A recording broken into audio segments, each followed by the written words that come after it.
Hello everyone. నేను doctor Pratyusha, dermatologist, MBBS, ఎండి, DVL. మేము ఇక్కడ గ్యాదర్ అయ్యాము డాక్టర్ రజిత మేడంకి సపోర్ట్గా. డాక్టర్ రజిత మేడం క్వాకరీ అంటే ఎవరైతే డర్మటాలజీలో అంటే స్కిన్ అండ్ హెయిర్లో ప్రాక్టీస్ చేస్తున్నారో వితౌట్ ఎనీ రికగ్నైజ్ డిగ్రీ వాళ్ళకి అగేన్స్ట్గా డాక్టర్ రజిత మేడం ఫైట్ చేస్తున్నారు. ఈ లాస్ట్ ఫ్యూ డేస్గా కొన్ని ఇష్యూస్ జరుగుతున్నాయి. డెంటిస్ట్ అఫెండ్ అయ్యారు.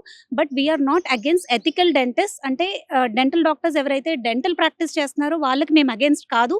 ఎవరైతే ఎస్థెటిక్స్ ప్రాక్టీస్ చేస్తున్నారో, స్కిన్ అండ్ హెయిర్ ప్రాక్టీస్ చేస్తున్నారో వాళ్ళకి మాత్రమే మేము అగేన్స్ట్. అండ్ మా ఫైట్ వాళ్ళ మీద మాత్రమే కాదు, అండ్ అదర్ కాస్మెటాలజిస్ట్ డిగ్రీస్ పెట్టుకుని అసలు డాక్టర్లే కాకుండా ఉన్నారో వాళ్ళ మీద కూడా మా ఫైట్. అండ్ ఇది జనరల్ పబ్లిక్ అవేర్నెస్ కోసము. Public should be aware that మీరు మీ స్కిన్ అండ్ హెయిర్ కోసం డర్మటాలజిస్ట్ దగ్గరికి మాత్రమే వెళ్ళాలి. రికగ్నైజ్ డిగ్రీ ఉన్న డర్మటాలజిస్ట్ దగ్గరికి మాత్రమే వెళ్ళాలి. వాళ్ళైతేనే మీ స్కిన్ని ప్రాపర్గా అనలైజ్ చేయగలరు, డయాగ్నోస్ చేయగలరు, ట్రీట్ చేయగలరు.